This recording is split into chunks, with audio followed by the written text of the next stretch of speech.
اعوذ باللہ من الشیطان الرجیم بسم اللہ الرحمن الرحیم السلام علیکم ورحمۃ اللہ وبرکاتہ۔ حضور سرور کائنات صلی اللہ علیہ وآلہ وسلم کے حکم سے جب مسلمانوں نے مکہ مکرمہ سے مدینہ منورہ کی طرف ہجرت کی تو حضور صلی اللہ علیہ وآلہ وسلم صحابہ کرام رضی اللہ تعالیٰ عنہ کے جانے کے بعد مکہ مکرمہ میں اپنی ہجرت کی اجازت کے ملنے کا انتظار فرماتے رہے، اور مکہ مکرمہ میں حضرت ابوبکر صدیق رضی اللہ تعالیٰ عنہ اور حضرت علی رضی اللہ تعالیٰ عنہ کے سوا کوئی دوسرا شخص نہ رہ گیا تھا۔ حضرت ابوبکر صدیق رضی اللہ تعالیٰ عنہ بار بار حضور نبی کریم صلی اللہ علیہ وآلہ وسلم سے ہجرت کی اجازت طلب کرتے۔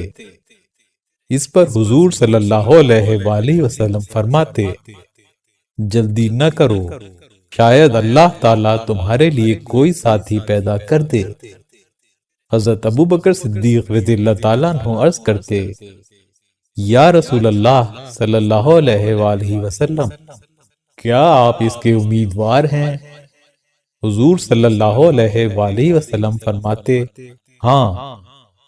چنانچہ حضرت ابوبکر صدیق رضی اللہ تعالیٰ عنہ نے توقف کیا اور 2 اونٹ خرید لیے اور انہیں اپنے گھر میں ہی چارہ ڈالتے تھے۔ مقصد یہ تھا کہ ان سے ہجرت کے سفر میں کام لیا جائے۔ حضرت عائشہ صدیقہ رضی اللہ تعالیٰ عنہ فرماتی ہیں کہ ہم حضرت ابوبکر صدیق رضی اللہ تعالیٰ عنہ کے ساتھ دوپہر کے وقت شدید گرمی میں گھر میں بیٹھے ہوئے تھے کہ حضور سرور کائنات صلی اللہ علیہ وآلہ وسلم سخت دھوپ میں چادر مبارک لپیٹے ہوئے تشریف لائے۔ حالانکہ ایسے وقت میں گھر سے وہی نکلتا ہے جس کو کوئی شدید معاملہ درپیش ہو۔ حضرت ابوبکر صدیق رضی اللہ تعالیٰ عنہ نے عرض کیا، یا رسول اللہ صلی اللہ علیہ وآلہ وسلم، میرے ماں باپ آپ پر قربان ہوں، آپ کا اس وقت تشریف لانا کسی شدید ضرورت کی بنا پر ہی ہوگا۔ آپ صلی اللہ علیہ وآلہ وسلم کبھی ایسے وقت میں تشریف نہیں لائے۔ حضور نبی کریم صلی اللہ علیہ وآلہ وسلم نے فرمایا، مجھے ہجرت کی اجازت مل گئی ہے۔ حضرت ابوبکر صدیق رضی اللہ تعالیٰ عنہ نے عرض کی، یا رسول اللہ صلی اللہ علیہ وآلہ وسلم، کیا میں آپ کی خدمت اقدس میں رہوں گا؟ حضور صلی اللہ علیہ وآلہ وسلم نے فرمایا، ہاں۔ حضرت ابوبکر صدیق رضی اللہ تعالیٰ عنہ نے جب یہ سنا تو خوشی سے آپ کے آنسو نکل آئے۔ حضرت عائشہ صدیقہ رضی اللہ تعالیٰ عنہ بیان فرماتی ہیں کہ میں نے حضرت ابوبکر صدیق رضی اللہ تعالیٰ عنہ کو اس خوشی میں روتے ہوئے دیکھا، حالانکہ اس وقت تک میرا یہ گمان نہ تھا کہ کوئی خوشی میں بھی روتا ہوگا۔ حضرت ابوبکر صدیق رضی اللہ تعالیٰ عنہ نے عرض کی، یا رسول اللہ صلی اللہ علیہ وآلہ وسلم، میں نے 2 اونٹ تیار کیے ہیں، ان میں سے ایک قبول فرمائیے۔ حضور نبی کریم صلی اللہ علیہ وآلہ وسلم نے فرمایا، میں نے اسے قبول کیا، لیکن اس کی قیمت لینی ہوگی۔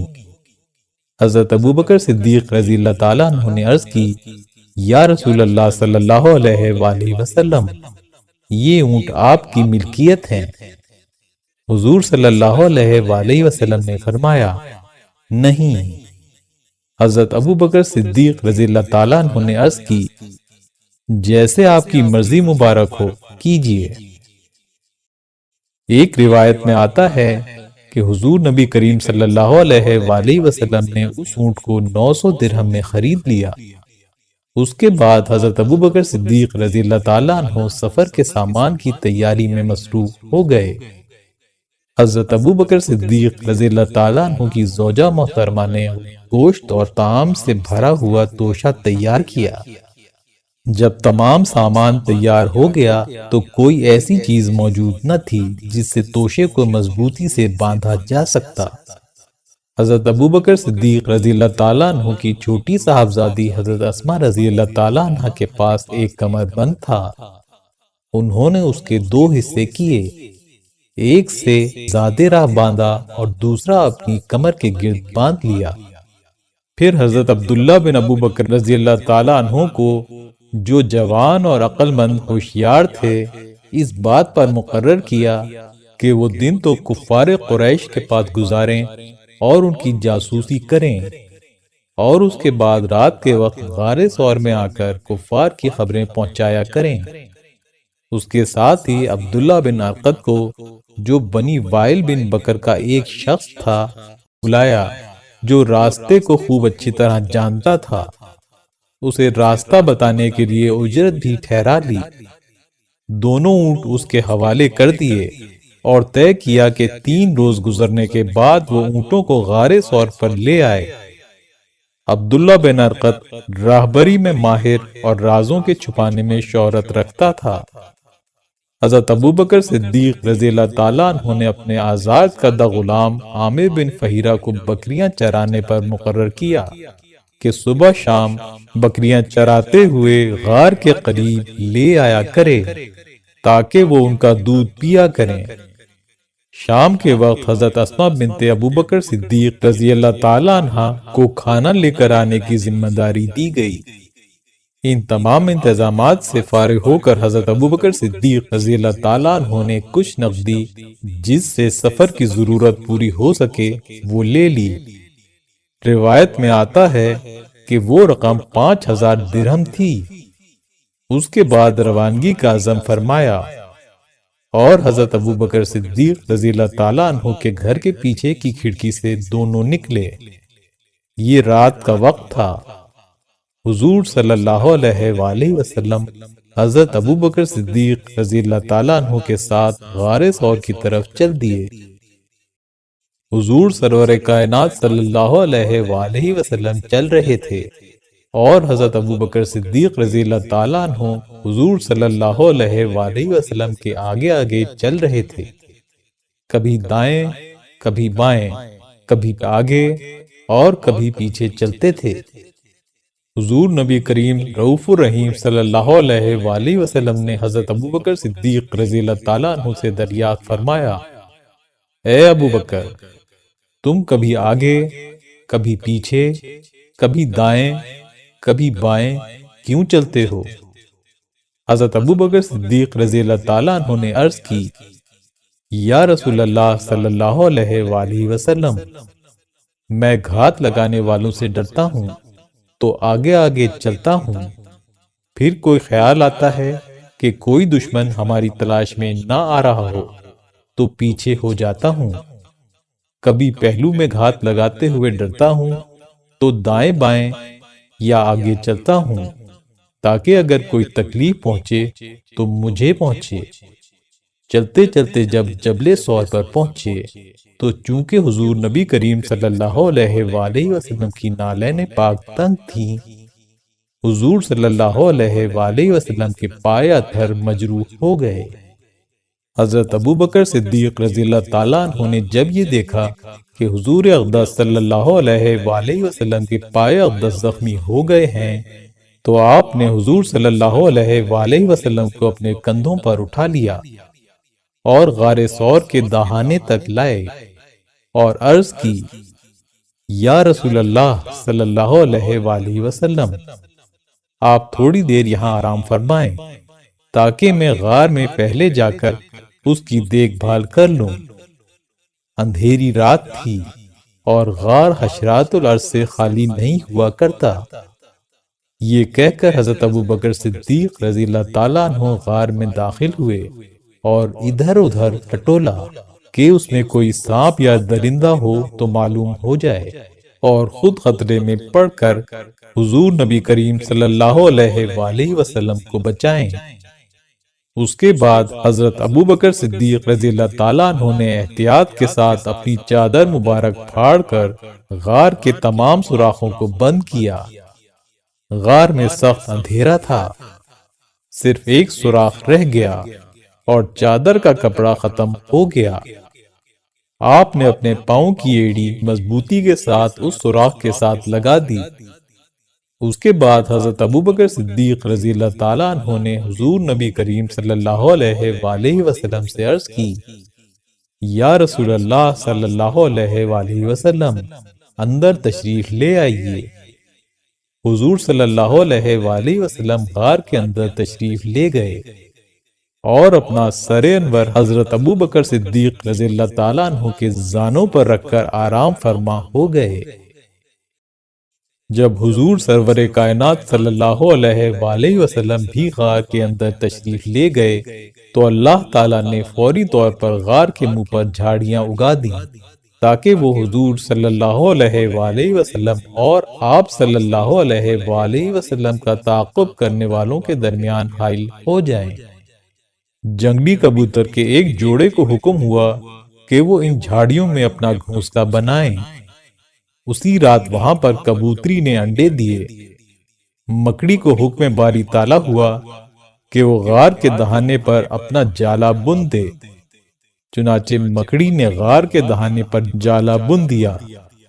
اللہ تعالیٰ نے یہ تمام انتظامات حضور نبی کریم صلی اللہ علیہ وآلہ وسلم کے لیے کیے تھے تاکہ حضور صلی اللہ علیہ وآلہ وسلم کو کفار کی ایذا رسانیوں سے بچا لیا جائے۔ روایت میں آتا ہے حضرت ابو بکر صدیق رضی اللہ تعالیٰ عنہ نے اپنی جو ایڑی سوراخ کے اوپر رکھی ہوئی تھی اس پر سانپ نے ڈس دیا۔ تکلیف کی شدت اس قدر زیادہ تھی کہ برداشت نہ ہو سکی اور آنکھوں سے آنسو نکل پڑے۔ اس وقت حضور نبی کریم صلی اللہ علیہ وآلہ وسلم کا سر اطہر آپ کی گود میں تھا اور حضور صلی اللہ علیہ وآلہ وسلم استراحت فرما رہے تھے۔ حضرت ابو بکر صدیق رضی اللہ تعالیٰ عنہ کی آنکھوں سے بہنے والے آنسوؤں کے قطرے حضور صلی اللہ علیہ وآلہ وسلم کے چہرہ انور پر پڑے۔ حضور صلی اللہ علیہ وآلہ وسلم نے چشم اطہر کھولیں اور حال دریافت فرمایا۔ حضرت ابو بکر صدیق رضی اللہ تعالیٰ عنہ نے عرض کی، یا رسول اللہ صلی اللہ علیہ وآلہ وسلم، مجھے ڈس لیا گیا ہے۔ حضور صلی اللہ علیہ وآلہ وسلم نے اپنا لعاب دہن مبارک لگایا اور تکلیف رفع ہو گئی۔ احادیث مبارکہ میں آتا ہے کہ حضرت ابو بکر صدیق رضی اللہ تعالیٰ عنہ نے فرمایا، میں نے جب غار میں حضور صلی اللہ علیہ وآلہ وسلم کے پائے اطہر کی طرف دیکھا تو مجھے رونا آ گیا، کیونکہ میں جانتا تھا کہ حضور صلی اللہ علیہ وآلہ وسلم کو اتنی محنت و مشقت کی عادت نہیں تھی۔ حضرت ابو بکر صدیق رضی اللہ تعالیٰ عنہ کی صاحبزادی حضرت اسماء رضی اللہ تعالیٰ عنہ بیان فرماتی ہیں کہ جب حضور نبی کریم صلی اللہ علیہ وآلہ وسلم اور میرے والد محترم مکہ مکرمہ سے باہر نکل گئے تو چونکہ کفار مکہ حضرت ابو بکر صدیق رضی اللہ تعالیٰ عنہ کی حضور اکرم صلی اللہ علیہ وآلہ وسلم کے ساتھ دوستی کو جانتے تھے، اس لیے قریش کی ایک جماعت دوسرے دن ہمارے گھر آئی اور ہمارے گھر کا دروازہ کھٹکھٹایا۔ میں باہر آئی تو کفار نے مجھ سے پوچھا کہ تمہارے والد کہاں ہیں؟ میں نے جواب دیا، مجھے معلوم نہیں۔ یہاں سے ناکام ہو کر ابو جہل نے ہر جگہ پر یہ اعلان کر دیا کہ جو شخص محمد صلی اللہ علیہ وآلہ وسلم اور حضرت ابو بکر صدیق رضی اللہ تعالیٰ عنہ کو گرفتار کر کے لائے گا اسے 100 اونٹ انعام دوں گا۔ اسی طرح جو شخص ان کے بارے میں ٹھیک ٹھیک اطلاع دے گا اسے بھی 100 اونٹ انعام دوں گا۔ قریش کے نوجوانوں نے جب ابو جہل کا یہ اعلان سنا تو انعام کے لالچ میں مسلح ہو کر پہاڑوں اور گزرگاہوں کی طرف نکل کھڑے ہوئے۔ اس لالچ میں اور بھی بہت سے لوگ تلاش میں نکل پڑے۔ مشرکین کے چند لوگوں کے ساتھ ایک کھوجی بھی شامل تھا جو مشرکین کو پاؤں کے نشانات دکھاتا دکھاتا غار ثور تک لے گیا اور کہا کہ اس جگہ سے آگے قدموں کے نشان نہیں جاتے، نامعلوم اس جگہ سے آسمان پر چلے گئے ہیں یا زمین کھا گئی ہے۔ ایک روایت میں آتا ہے کہ کھوجی نے کہا کہ وہ اس غار میں ہیں۔ مشرکین نے جب کبوتری کا انڈا اور مکڑی کا جالا دیکھا تو کھوجی سے کہا، تیری عقل تو نہیں ماری گئی، یہاں پر تو مکڑی کا جالا لگا ہوا ہے، وہ برسوں پرانا معلوم ہوتا ہے۔ اگر وہ غار میں داخل ہوتے تو جالا ٹوٹا ہوتا۔ ایک دوسری روایت میں آتا ہے کہ کھوجی مشرکین کو بتا رہا تھا کہ پاؤں کے نشانات اس غار تک آتے ہیں اور وہ غار کے اندر ہیں۔ کھوجی اپنے کہنے پر انتہائی ضد کر رہا تھا۔ مشرکین کی جماعت جب غار کے دہانے کے نزدیک ہوئی تو کبوتر اپنے گھونسلے سے اڑا۔ جب مشرکین نے کبوتری کا انڈا اور مکڑی کا جالا دیکھا تو کہنے لگے کہ اس غار میں اگر کوئی شخص داخل ہوتا تو لازمی طور پر یہ انڈا ٹوٹ جاتا اور مکڑی کا جالا پھٹ جاتا۔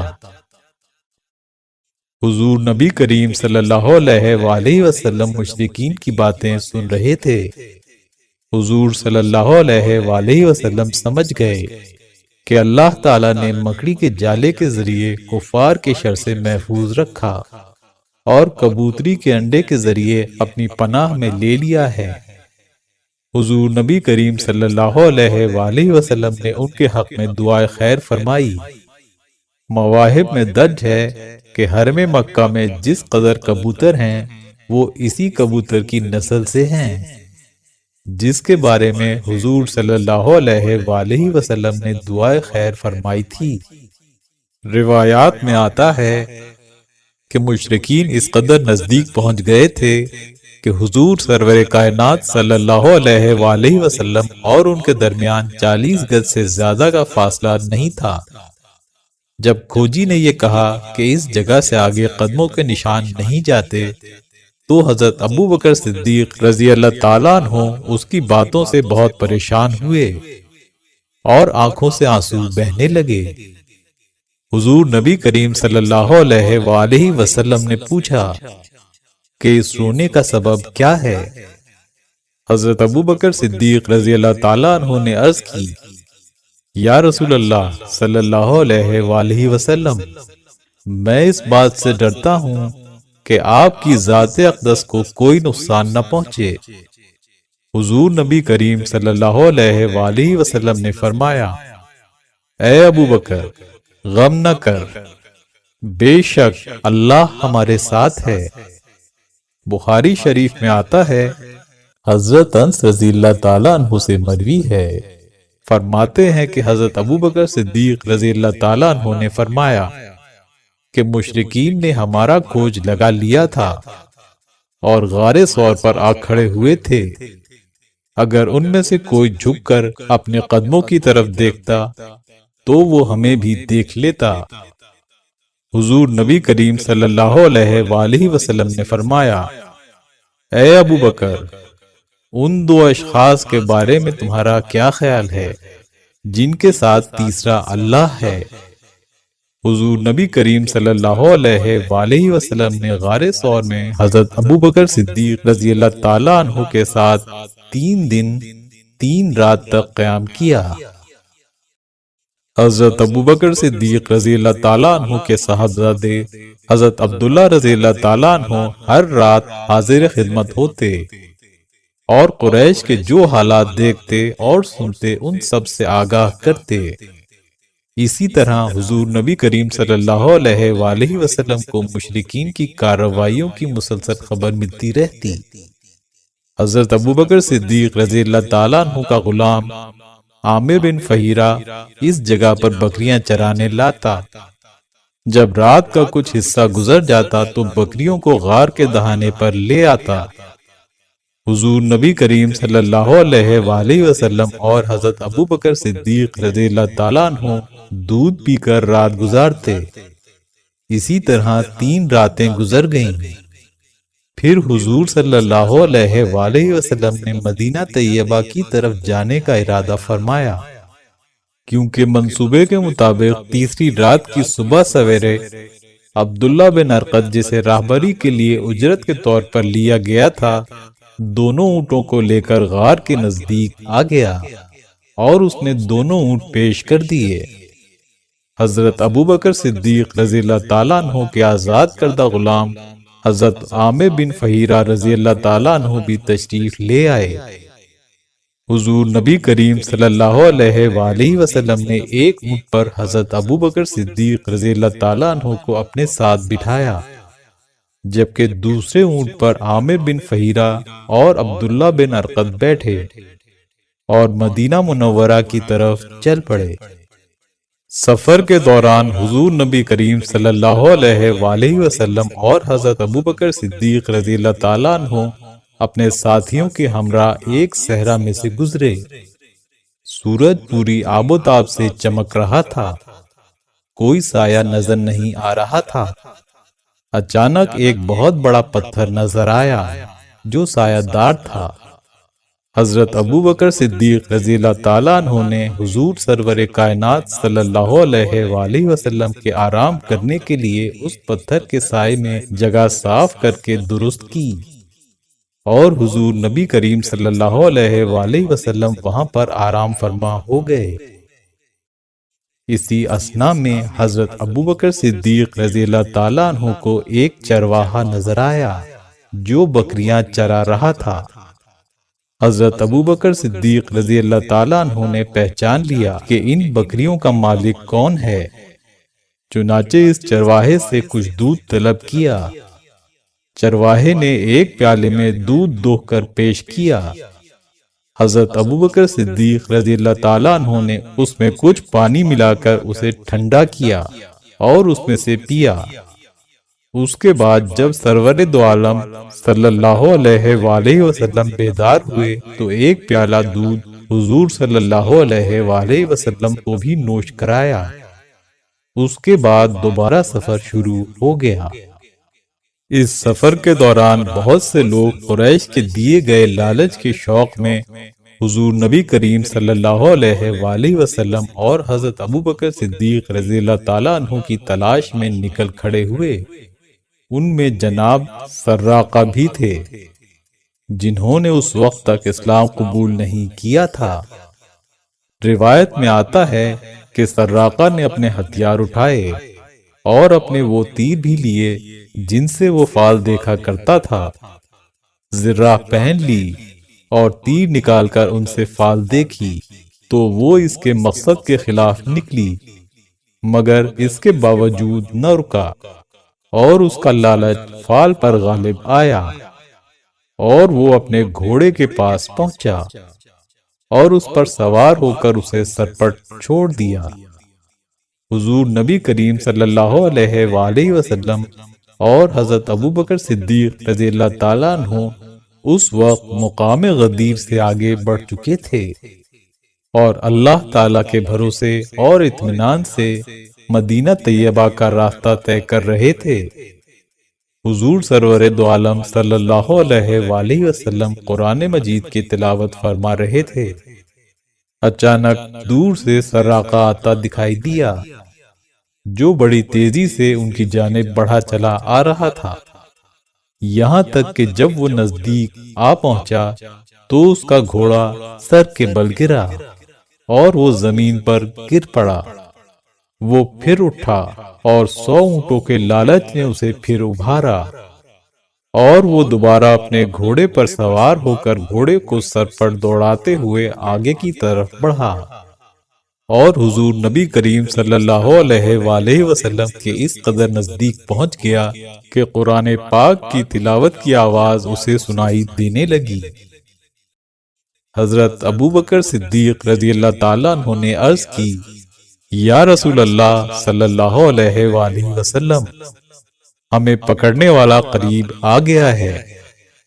حضور صلی اللہ علیہ وآلہ وسلم نے حضرت ابوبکر صدیق رضی اللہ تعالیٰ عنہ سے فرمایا کہ دشمن کا غم مت کیجیے، کیونکہ اللہ تعالیٰ ہمارے ساتھ ہے۔ پھر حضور نبی کریم صلی اللہ علیہ وآلہ وسلم نے اللہ تعالیٰ سے دعا فرمائی، اے اللہ، اس دشمن کے شر کو جس طرح تو چاہتا ہے دور فرما۔ اس وقت حضور نبی کریم صلی اللہ علیہ وآلہ وسلم اور سراقہ کے درمیان ایک نیزہ یا 2 نیزے کا فاصلہ رہ گیا تھا کہ اچانک سراقہ کے گھوڑے کے چاروں پاؤں زانوں تک زمین میں دھس گئے۔ سراقہ چلا اٹھا اے محمد صلی اللہ علیہ وآلہ وسلم، میں جانتا ہوں کہ یہ سب کچھ آپ کی دعا کا اثر ہے۔ اب آپ دعا فرمائیں تاکہ میرا گھوڑا آزاد ہو جائے۔ مجھے آپ سے کوئی سروکار نہیں ہوگا۔ میں آپ سے وعدہ کرتا ہوں کہ میں واپس چلا جاؤں گا، اور جو شخص پیچھے آ رہا ہوگا اسے بھی واپس لے جاؤں گا۔ اس پر حضور نبی کریم صلی اللہ علیہ وآلہ وسلم نے دعا فرمائی، اے اللہ، اگر یہ سچ بول رہا ہے تو اس کے گھوڑے کو نجات دے دے۔ اسی وقت گھوڑے کے پاؤں زمین سے باہر نکل آئے۔ پھر سراقہ نے کہا، اے محمد صلی اللہ علیہ وآلہ وسلم، مجھے یہ نظر آ رہا ہے کہ آپ کی شمع نبوت کی شعاؤں سے ساری دنیا روشن ہو جائے گی۔ آپ مجھے ایک تحریر لکھ دیں جو میرے پاس بطور نشانی رہے، تاکہ جب آپ کی عزت و جلال کا پرچم انتہائی بلندیوں تک پہنچ جائے تو میں اس کے وسیلے سے آپ کی بارگاہ اقدس میں پناہ حاصل کر سکوں۔ حضور سرور کائنات صلی اللہ علیہ وآلہ وسلم نے عامر بن فہیرہ سے فرمایا، اے عامر، کیا تمہارے پاس قلم دوات ہے؟ انہوں نے عرض کی، جی ہاں۔ چنانچہ عامر بن فہیرہ نے چمڑے کے ایک ٹکڑے پر امان نامہ لکھا اور سراقہ کے حوالے کر دیا۔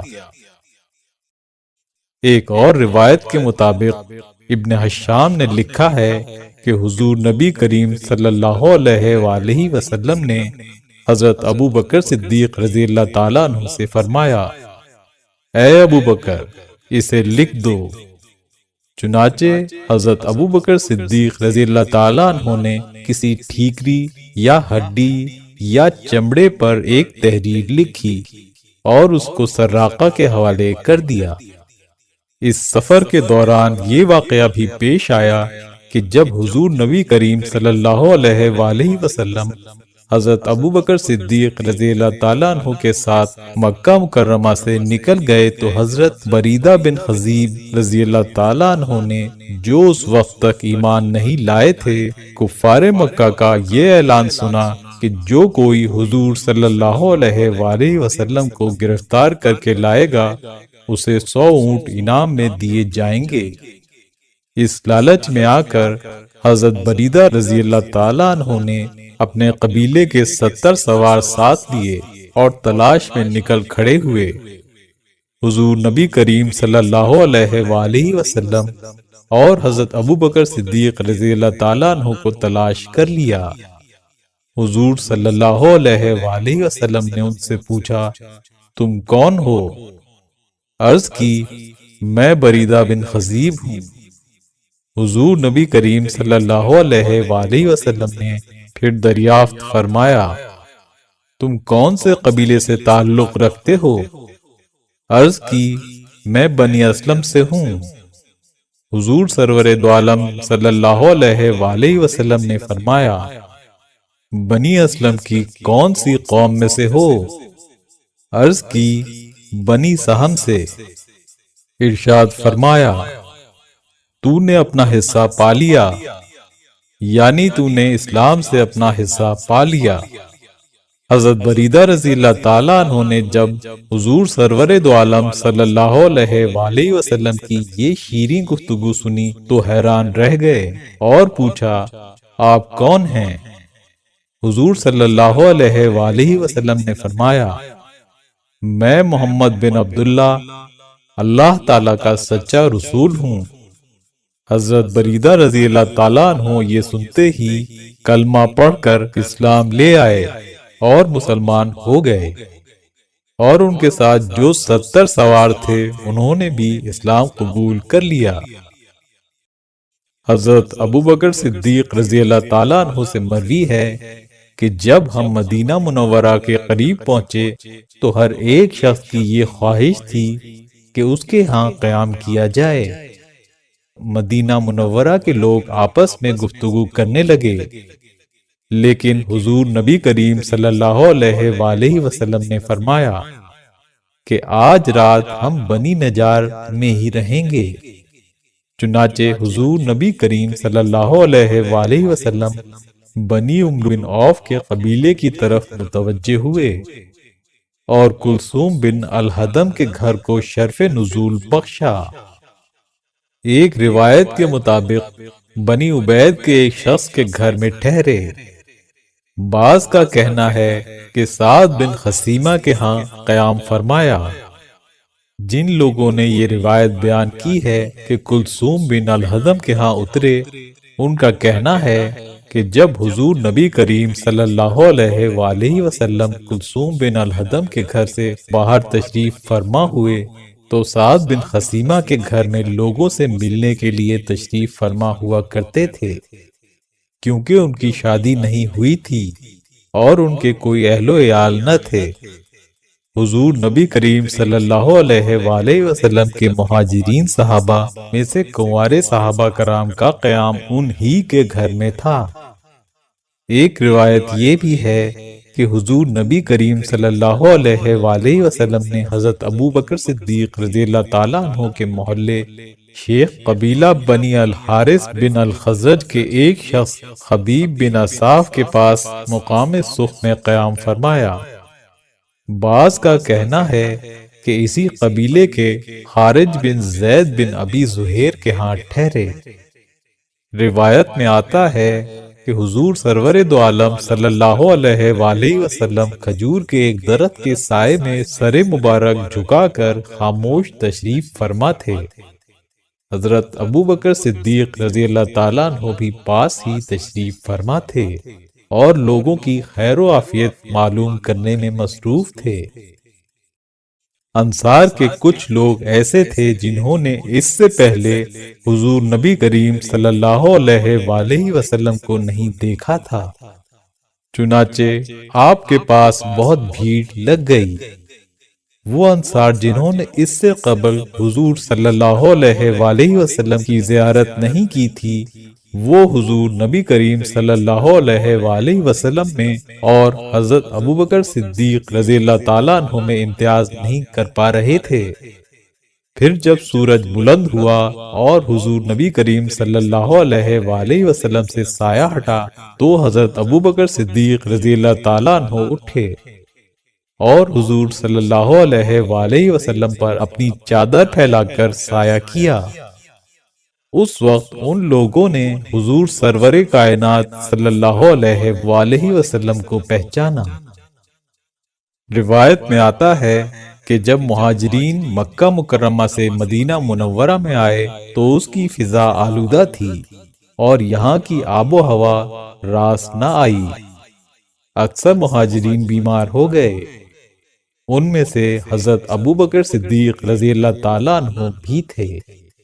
بخار کی شدت نے ان کو پریشان کر دیا۔ حضور سرور کائنات صلی اللہ علیہ وآلہ وسلم روزانہ بخار میں مبتلا صحابہ کرام رضی اللہ تعالیٰ عنہم کی عیادت کے لیے تشریف لے جاتے تھے۔ ایک مرتبہ حضرت عائشہ صدیقہ رضی اللہ تعالیٰ عنہ نے حال پوچھا تو حضرت ابوبکر صدیق رضی اللہ تعالیٰ عنہ کی زبان پر یہ شعر جاری تھا: ہر شخص اپنے اہل و عیال کے ساتھ اس حالت میں صبح کرتا ہے کہ موت جوتے کے تسمے سے بھی قریب تر ہوتی ہے۔ حضرت ابوبکر صدیق رضی اللہ تعالیٰ عنہ کی اس حالت کو دیکھ کر حضرت عائشہ صدیقہ رضی اللہ تعالیٰ عنہ حضور نبی کریم صلی اللہ علیہ وآلہ وسلم کی خدمت اقدس میں حاضر ہوئیں اور کیفیت عرض کی۔ رسول اللہ صلی اللہ علیہ وآلہ وسلم نے اسی وقت بارگاہ الہی میں دعا فرمائی: اے اللہ، جس طرح تو نے ہمیں مکہ مکرمہ کی محبت عطا فرمائی ہے، اسی طرح مدینہ طیبہ کی محبت بھی عطا فرما اور ہمارے لیے اس کے سا اور مد پیمانے میں برکت عطا فرما اور ہمارے لیے اس کی آب و ہوا کو صحت بخش بنا دے اور اس کے بخار کو جوفہ کی طرف منتقل فرما دے۔ مدینہ طیبہ پہنچ کر جب رسول کریم صلی اللہ علیہ وآلہ وسلم نے مہاجرین اور انصار کے درمیان مواخات کا سلسلہ قائم فرمایا تو حضرت ابو بکر صدیق رضی اللہ تعالیٰ عنہ اور حضرت خارجہ بن زید ابی زہیر رضی اللہ تعالیٰ عنہ کو بھائی بھائی بنایا۔ امید ہے ویڈیو آپ کو پسند آئی ہوگی۔ پسند آنے کی صورت میں لائک اور شیئر ضرور کیجیے۔